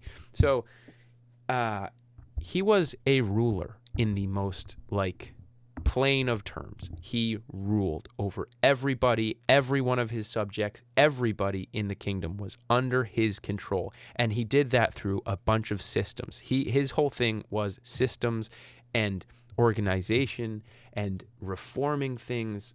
He changed a lot, essentially. So military reform, he created fortified towns called burhs. He established rotating military militias so farms didn't collapse. Legal reform, he unified law codes and emphasized justice and mercy. And its organization, he organized this whole kingdom, which England was on the literal brink of collapse. And then he just made so many different structures that essentially he ruled through these structures. So he promoted literacy, education, and a huge claim to fame that King Alfred has was he was extremely, extremely Christian, as, most were back then. His big thing, though, was he translated the Bible from Latin to English. He was the first one to do it. It was extremely unpopular at the time because it was a very kind of noble thing to be able to read the Bible. You had to have somebody tell you it. You had to have a priest translate the Bible for you. So he said, no, I want it. He had it translated into Old English, which is very controversial at the time, but he wanted the people to be able to read it because he was deeply Christian and he believed order came from faith, discipline, and learning. That's how he believed he could get all of his subjects on the same page so that he could rule over them completely. He was intelligent, cautious, stubborn, morally rigid, and willing to sacrifice personal comfort for long-term order. That's his real life retelling. That's how he was, and that was not Assassin's Creed Valhalla at this point. All this order and control and ruling, that's all real. So you can tell they had a clear, bingo, we're making a Viking game. Who was the king during the Viking raids? The main Viking raids was King Alfred, and he was like Mr. Order and Control. So pretty cool when you look at it from that point of view. King Alfred isn't typically thought of as villainous, though. He was pretty well liked. He stood up for a lot of educating the people and bringing, like I said, the Bible in English. And he even said, you know what, the Vikings who just came and killed everybody here, you can have a place here if you really want it. So he wasn't necessarily evil, but he was big on order, which is the most raw form of what a Templar is. Templars aren't evil. They're not supposed to be. That's not really what their ideology is, right? They just believe in order over freedom. It turns out to be evil a lot of the time in practice, but it's if you break it down to its core, it's freedom versus control. It's not necessarily good versus evil. However, that is typically how it tends to be ironed out. But Alfred isn't necessarily evil. In Valhalla, so in the game, he appears as frail and unassuming monk-like figure. He's kind of like this really thin, sickly-looking king who's always slouched in his chair and really creepy and dark-looking. He's not a battlefield presence. He's not a warrior king, anything like that. He operates behind the scenes. If you remember, he actually orchestrates kind of taking Sigurd, and he cuts off his hand. He does all this other stuff, and he's always there. You always see him as the antagonist up front. But what's happening the whole time in the background of the game is Eivor's getting these letters sent to him by the poor soldier of poor soldier of Christ or something like that. Some unassuming, all these like insider things that Eivor's getting these letters from, and he doesn't know who it's from the whole time. And basically he gets these letters and he goes kills somebody in the Order of Ancients. So this is the coolest part where they brought it into lore. And again, it parallels real life beautifully, where King Alfred's thing in real life was reformation and structure building and organization. And what's Alfred's main role in the game is behind the scenes taking down the Order of Ancients, this really old order that dates back to almost Odyssey, right? With the cult of Cosmos is this Order of Ancients, this early precursor to the Templars. And so it's older than him. It's wild. It's bigger than him. It's completely out of his control. So he takes it down from the inside and eventually founds the Templar Order. So his in-game philosophy is Alfred believes that humanity is flawed and dangerous. Freedom leads to chaos. Strong order guided by divine will is necessary. So he often uses his religion in order to justify his control and his order and to basically define what he believes is the correct way to live.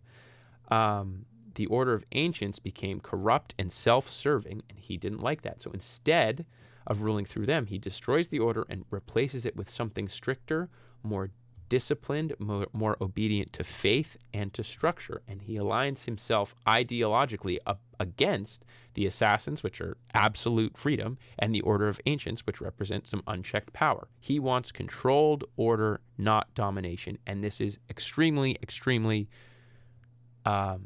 accurate to his real life personality and things like that. He was not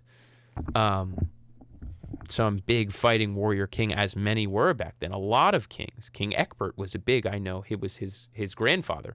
I'm not researching this. I remember this from a show I watched.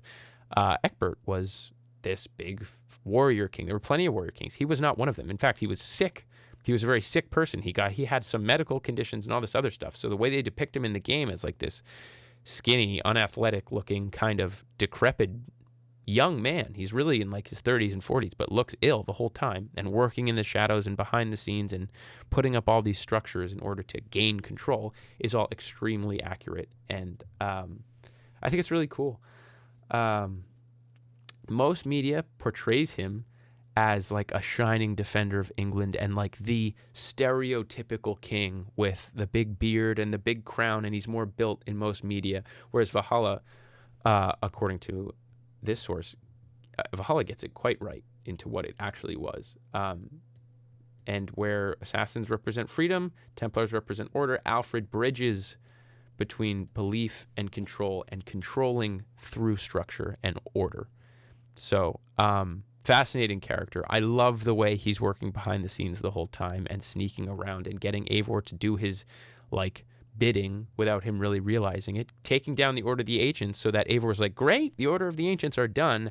Good luck with your life, Mr. Alfred, sir. I'm done here. And Alfred says, great, now I'm free to set up this brand new order in which I can have total control over. And starts the Templar Order. It's such a interesting character to be the focal point for this. Like, I mean, when we had Origins and Odyssey, we know we're not dealing with Assassins and Templars by definition. We're getting there with the hidden ones that are founded in Origins and stuff like that. And you have this Order of Ancients that keeps coming up. And then in most of Valhalla, at the entire Valhalla, you're like, we're still doing Order of Ancients, but like Altair in like 100 years is fighting the Templar Order with the Assassins. So this has to all change at some point. And they chose King Alfred to reform the whole thing and build a new structure for it. And again, they chose the right guy, and the way that they write somebody real and they depict somebody accurately and make it work into the lore, I think is really, really cool. So coolest antagonist, in my opinion. I'm obsessed with the way that they portray him. I think he's really cool.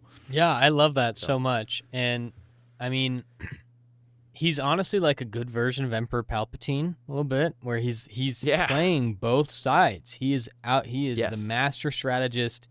He is getting his goals and his vision done by utilizing both sides of the chessboard to fulfill his own goals. Which, at first when you figure out that it's King Alfred is the head Templar, you're like, okay, that's pretty predictable, whatever, blah, blah. But you have no idea that he's also this, this soldier in Christ guy who's been writing you letters this whole time and using you like a pawn to take out all of the Order of Ancients. Because like you said, he is not a strong man. And he wants to maintain his image as this, as this holy, righteous king of England. And if he's getting his hands dirty, going and killing or hiring like public assassins or hitmen to go and take out all of these people who, a lot of them had a lot of political power on both sides, that you don't want to be trying to play both sides and then have them realize and then turn on you, right? That is the last thing that you want. So he's utilizing the assassins and the Vikings and the Anglo-Saxon and the Templars and everyone to do his bidding. And then in the end, when he reveals himself, he's no longer an enemy to Eivor. He's not. Eivor does not kill King Alfred, obviously, because it wouldn't be historically accurate. But besides that, they have a really cool scene. I'm a little bugged still to this day that it wasn't included in the main game. It came out in a DLC 1 year later. I say DLC because it was just like an add-on. Like the end of Valhalla came out 1 year later. But they have a conversation where he talks to Eivor about like, yeah, things needed to change. I was the leader of the Order of the Ancients, but my own, it's something that I adopted. It was flawed, and it was, there's a better way of doing it. So you helped me get rid of the old, and now I'm going to implement the new. And I don't remember, does he actually invite Eivor to help him, or I can't remember. Boy, that's been a minute too. I think so. He's not rude to him or anything. No, like it's that. a very friendly conversation, and Eivor's just kind of like, okay, cool, peace. Yeah, like, peace. I'm not an assassin. I have nothing against you, so yeah, I'll let you do your thing. And that's where he creates the Templar Order, which if you think about the Templars early on and the Templars in history, they were first and foremost Christians. They were these Christian Templars where they have the big red cross on their chest, and everything is for the name of Christ, and everything is for Christianity and the spreading of the gospel and all that. And you see that evolve over time, not only in real history, but specifically in the game. You see these Templar leaders being, very Christian, to using that as a front in later games to then using that not at all.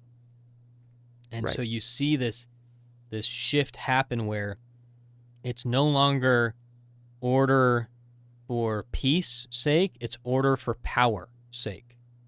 And you're seeing these later Templars, not King Alfred. King Alfred didn't care about power, he cared about peace and order, whereas later they care about power. And you see a lot of this unfold in Assassin's Creed Unity, which I hate Assassin's Creed Unity, but props to some of the story there, where you've got the Assassins Brotherhood, which has come too far gone from what they started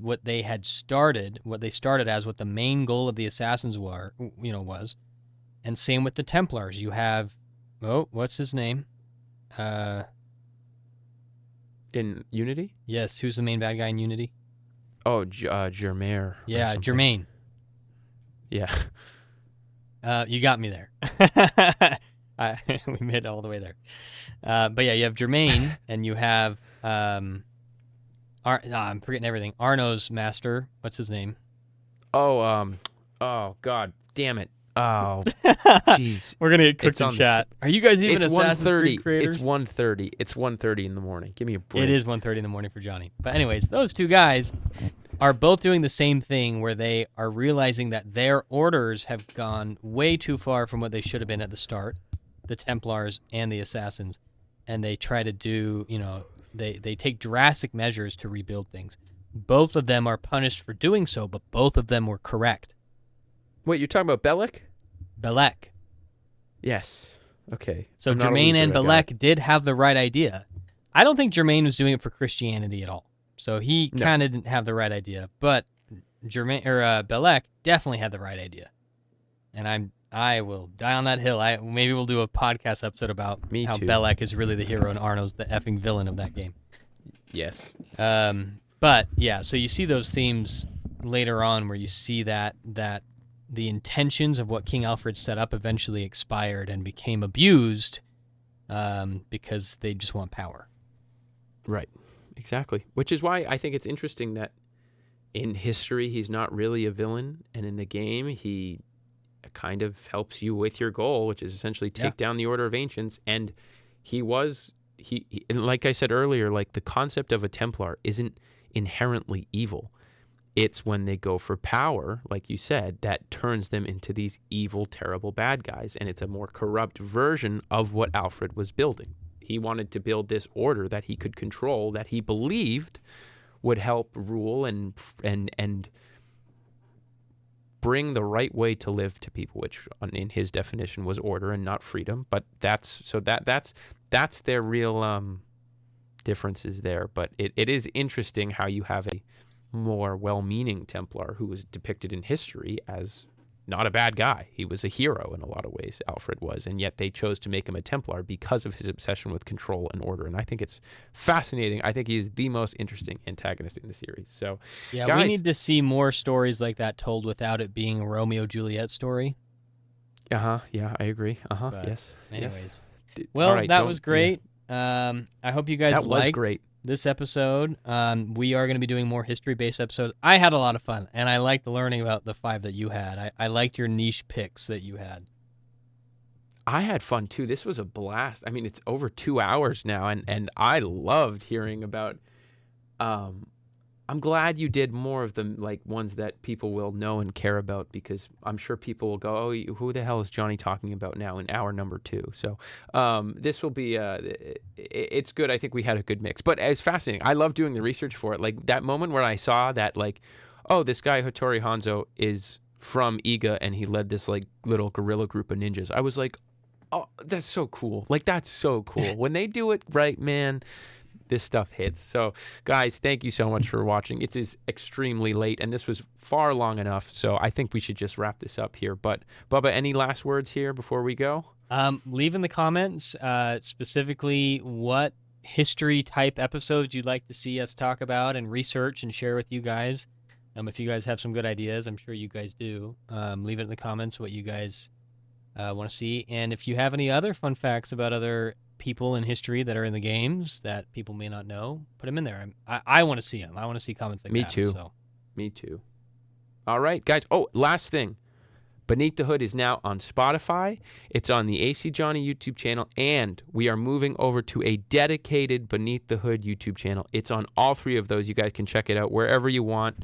But Spotify, I think video is on Spotify as well. So if you want to watch it or just listen to it, they're both over there. But yes, we have its own dedicated YouTube channel, and you can always find it on my channel as well. So guys, thank you so much for watching. We're having a blast. 2 weeks. We're sticking to it. We're going to do this thing every 2 weeks. We're here.